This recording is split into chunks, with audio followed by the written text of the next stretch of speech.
Eso está claro. Entonces, una de las cosas que a veces aparece mucho en el sufismo es la terminología amorosa, amor, corazón. Es decir, ¿cómo se explica esto? Hay un conocimiento distinto del conocimiento racional, que es el conocimiento cordial, por decirlo así. Se puede hablar de dos niveles distintos, más profundidades, y el sufismo, digamos, como digamos, la ciencia del corazón. A veces se dice eso, ¿no? Sí, uno de los profetas más importantes de los cuatro Rasul, Ibn Isa, dijo Allahu Mahabba, es decir, Allah es el amor. Bien, claro, el amor hay que entender bien qué es el amor. El amor no tiene nada que ver con, no es que no tenga nada que ver, no es el simple sentimiento de atracción de un ser hacia otro. Es, amor con mayúsculas sería aquí, ¿no? Esto sería sí, el amor físico sí, o psicológico, pero el amor con mayúsculas es algo más grande, ¿no? Amamos lo que es bello, porque lo que es bello deja la huella en nuestro corazón y provoca el amor. Entonces, Allah es bello, nos provoca amor y Él nos ama a su vez. Es decir, primeramente Él nos ama y luego nosotros lo amamos a Él, porque no podemos ser amados, no podemos amar a Allah si no somos amados por Él. El amor es un sentimiento incondicional, es decir, ¿en qué se distingue el amor de los otros sentimientos? En que no tiene, no busca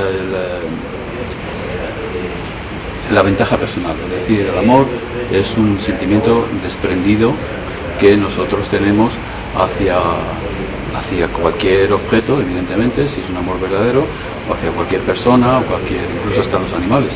Pero el amor con mayúsculas es el amor que tenemos a Allah, porque es la fuente del amor, la fuente de toda esta creación que Él ha hecho bella para nosotros. Es decir, Él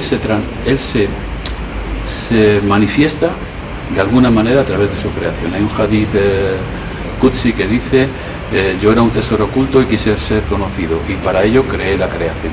Es decir, la creación, si nosotros somos inteligentes, sabemos ver el significado, las fuerzas que se mueven dentro de ella, no podemos ver otra cosa que Allah, es decir, a su creador.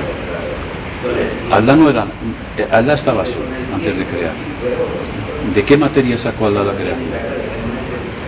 No había materia, no había nada. Todo ha salido de Él.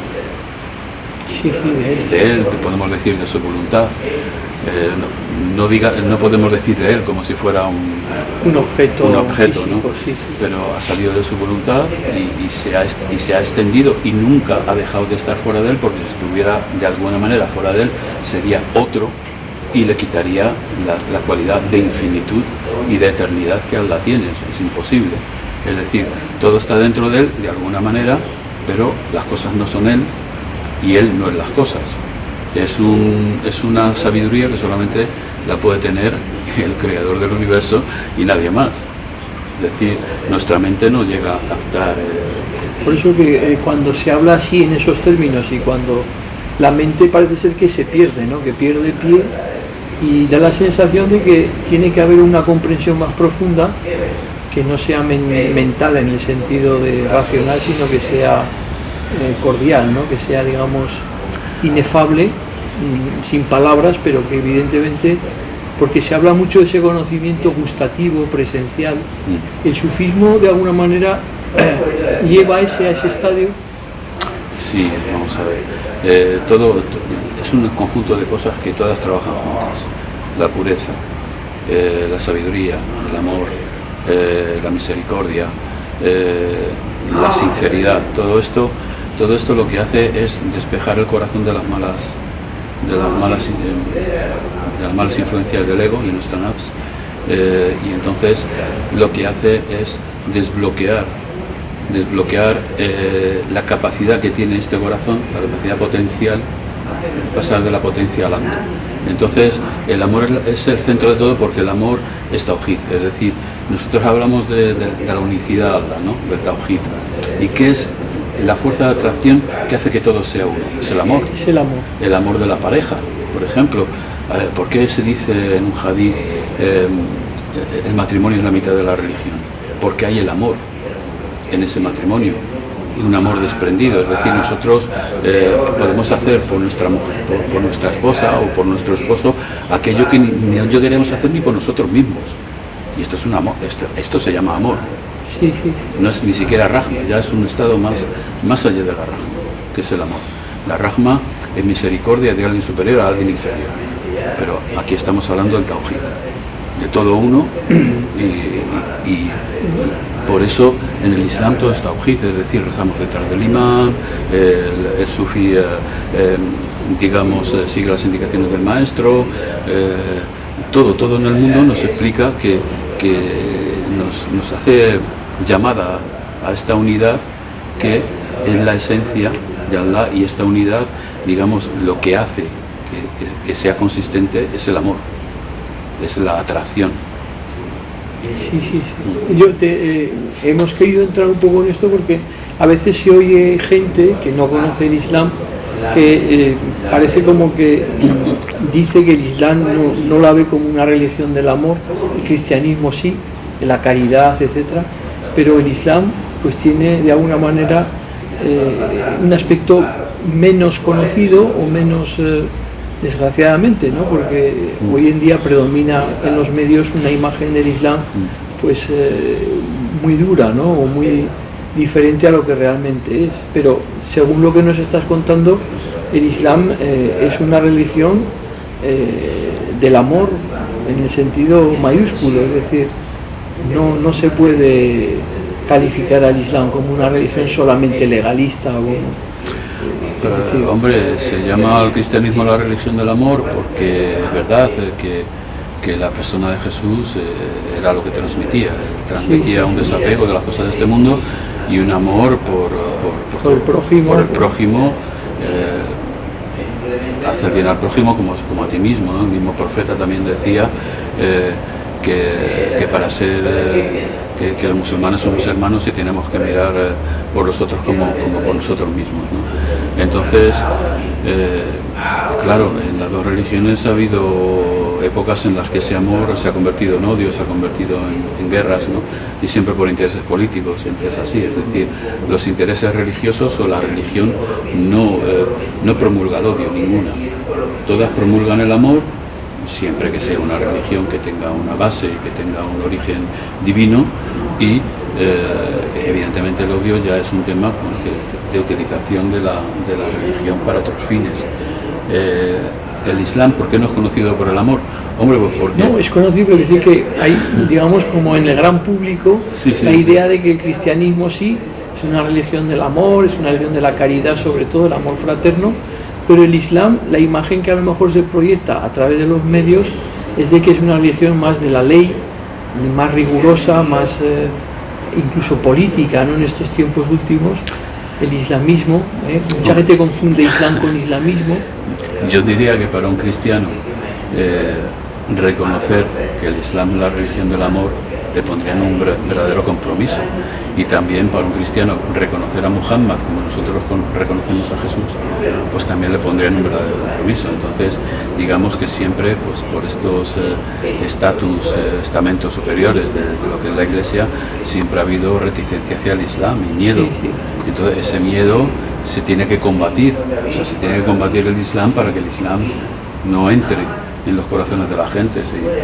Sin embargo, ahora que dices, por ejemplo, yo recuerdo un teólogo suizo-alemán, Hans Küng, que en uno de sus libros sobre el Islam aboga, y además lo dice públicamente, por un reconocimiento del profeta Muhammad como profeta, ¿no? Porque sí que el Vaticano II, el concilio, reconoció en los musulmanes, etcétera, gente de fe, pero no han dado el paso todavía de decir, bueno, y decía Hans Küng, dice, bueno, reconocemos a Elías como profeta, que era un profeta de armas tomar, por decirlo así, y sin embargo al profeta por antonomasia, y lo dice así, el profeta por antonomasia, que es el profeta Muhammad sobre la paz, pues ahí la gente enmudece, ¿no?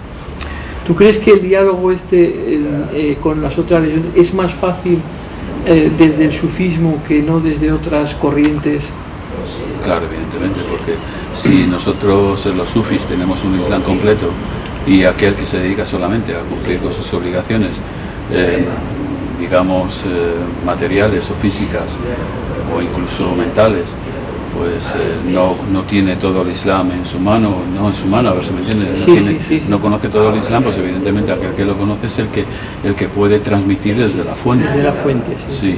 Y luego pues el tema del cristianismo, el no reconocimiento del profeta es un tema de rivalidad para mí, política, no religiosa. Sí. También lleva el tema religioso, o sea, no olvidemos que en el 325 la Iglesia declaró una herejía al arrianismo, y el arrianismo tenía exactamente las mismas creencias que tenemos los musulmanes sobre la persona de Jesús. De Jesús, una cristología prácticamente. Claro, es algo que viene de la asimilación, o sea, es algo que históricamente procede de la asimilación del imperio romano del cristianismo, no al revés. Sí. O sea, de la asimilación del imperio del cristianismo, es decir, el cristianismo como una herramienta para desarrollar el imperio, para mantener el imperio. Ahora mismo, por ejemplo, en Ceuta o en el entorno así donde nos movemos, ¿cómo está el sufismo? Es decir, respecto a otros años pasados y respecto a otros países, es decir, ¿cómo ves la situación, digamos, del sufismo en estos tiempos? En Ceuta, tanto como en todo el mundo, yo creo que ahora mismo el sufismo no, si digo que ha perdido fuerza, miento, es decir, la fuerza está ahí, la doctrina está ahí, todo está ahí incólume, sin tocar. Ahora bien, cada vez tiene menos gente que lo siga. Pues, ¿por qué? Pues porque hay muchas cosas, es decir, es un tiempo en el que hay en el que la sociedad nos obliga a estar siempre pendientes de los problemas y las obligaciones que tenemos en este mundo, la burocracia, los hijos, etcétera. Entonces no hay un ambiente que recoja el sufismo, porque estamos en Occidente, entonces no es un país musulmán, pero en los países musulmanes pasa exactamente lo mismo, prima y gobierna la búsqueda de lo material. Entonces, en el momento que la gente se vuelca hacia lo material, lo espiritual se queda olvidado. Entonces, de manera lógica y de manera natural, cada vez se encuentra menos gente que esté interesado por lo espiritual. Muchas taricas, la tarica es si lo tomamos como grupo de personas que practican y enseñan el sufismo, se han visto desprovistas de calidad espiritual. ¿Por qué? Pues porque todo esto pasa de un maestro a otro y luego llega un punto en el que el maestro ya no encuentra un discípulo a quien transmitir. Y entonces ahí se corta la transmisión y se acabó. Es decir, lo que era la tarika, el centro de la tarika, que era la transmisión espiritual, la transmisión del conocimiento, se corta y ya la tarika solamente existe con el nombre. Y ahora mismo hay muchas tarikas que en un principio fueron auténticas y siguen siéndolo en su generalidad, pero no tienen nadie que transmita porque no tiene el makam. Hablamos antes del makam, no tiene el makam, el conocimiento suficiente para hacerlo. Y en el momento que no hay nadie que transmita, no hay nadie quien aprende. Y nos estamos quedando cada vez en que todas estas tarikas que han perdido un verdadero maestro se han volcado hacia lo material y se están integrando en una serie de cosas, incluida la política, que no tienen nada que ver con el sufismo. Es decir, sufís verdaderos, grupos de sufís verdaderos quedan, pero cada vez menos. Tú eres presidente de la tarika alawía gauzía. ¿Nos puedes explicar un poco qué significa esto? Alawía, gauzía, es decir, ¿qué es la tarika alawía gauzía? Que es una asociación islámica y además tarika alawía gauzía Abu Median. La tarika, muchos creen que la tarika es un grupo de personas que se dedican a hacer o una escuela o a invocar juntos. Bien, todo esto está en una tarika, pero la tarika no es eso.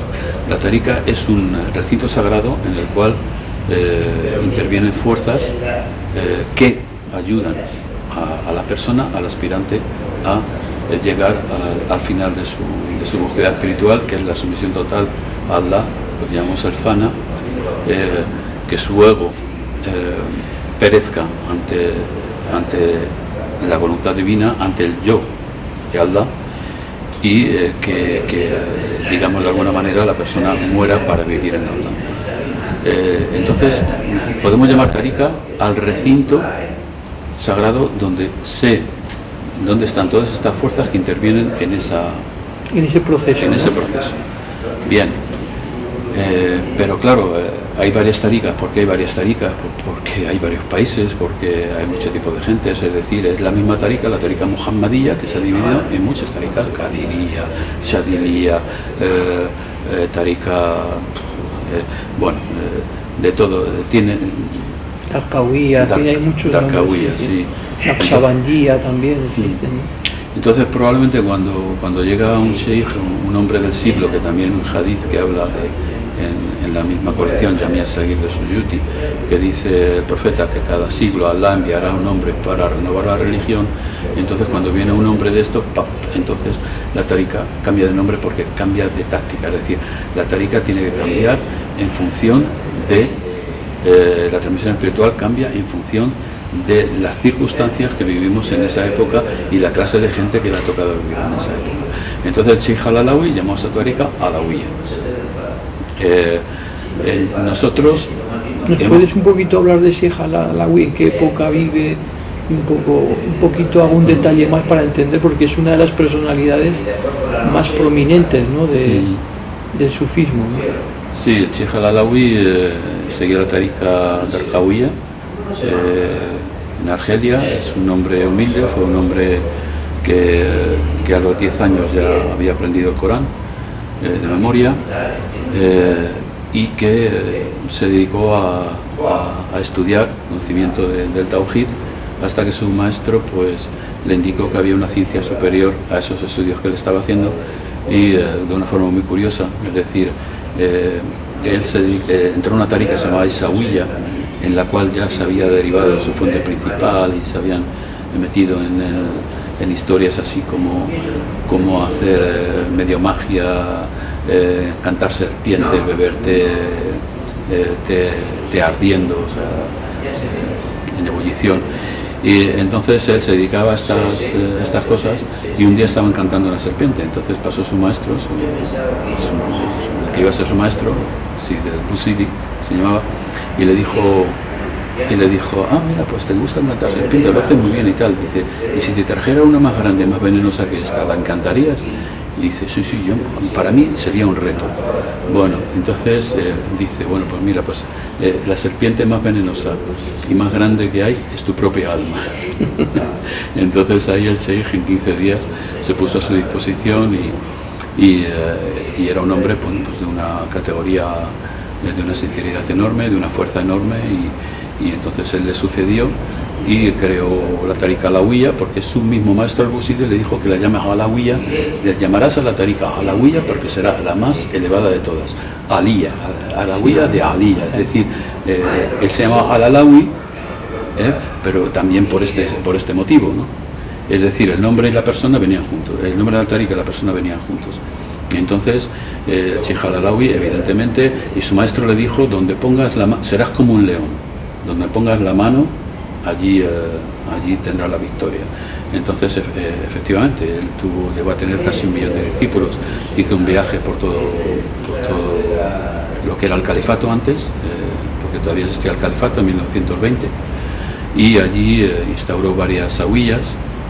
Zawiyya es un lugar donde se practica el sufismo, y incluso pues muchos europeos llegaron a convertirse de su mano.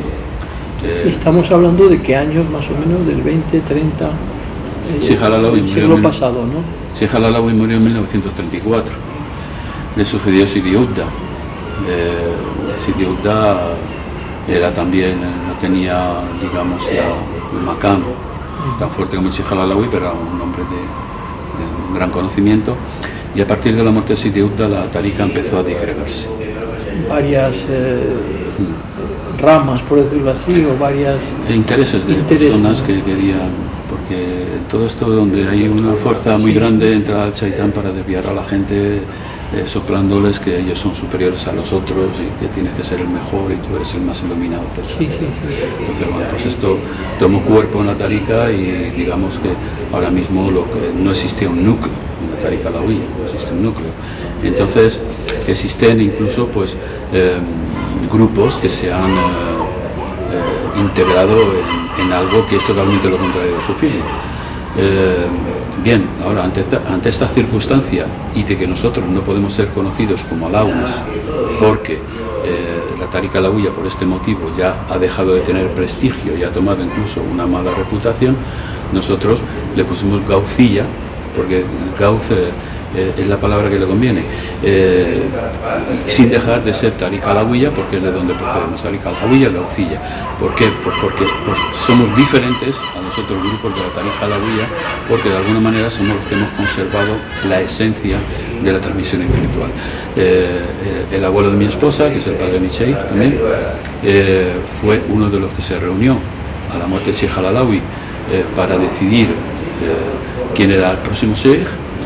Fueron 4, el Sheikh Al-Alawi mismo le nombró Sheikh para la zona del Rif en Marruecos e incluso tenía el Sheikh Al-Alawi le dio permiso para meter los discípulos en Halwa, o sea, es decir, nadie otro que un Sheikh puede meter un discípulo en Halwa porque es el final. Halwa estamos hablando de un retiro espiritual una práctica ya muy el final de la vida espiritual, el final del proceso de la persona. Sí. Y entonces Gauz hace referencia a Abu Median, este santo, este wali, era llamado Gauz, ¿no? Es el auxilio, sería el polo equivalente al polo místico, a la, digamos, en la jerarquía, digamos, de los aulías sería, digamos, y la figura de Abu Median está muy presente entonces en la asociación, ¿no? Curiosamente, yo cuando entré en la Tariqa en el 79, en el 84 hice mi primer viaje a Argelia y allí la primera tumba de un wali que visité fue la de Abu Median Gauz, que está en Tlemcen. Y luego tuve una serie de revelaciones, una serie de sueños en los que veía Abu Median Gauz, su tumba, un gran ¿cómo decir? Francés es bassin, no sé cómo decir. Sí, como una balsa, un estanque, ¿no? Estanque muy grande, una laguna, en el cual nadaba y tal, de aguas claras. Y entonces me di cuenta de que este Abu Median Gauz, que nació en Sevilla, tenía mucho que ver con nosotros. Y entonces le propusimos al Sheikh cambiar el nombre. Y entonces en Marruecos nos llamamos Tariqa Gauciyya porque en Marruecos las personas que están en la Tariqa Alawiyya han comerciado bastante con la religión y tienen mala reputación, y aquí en Europa pues nos llamamos Tariqa Alawiyya Gauciyya para no perder nuestras raíces y nuestras referencias con la fuente alawi que tenemos.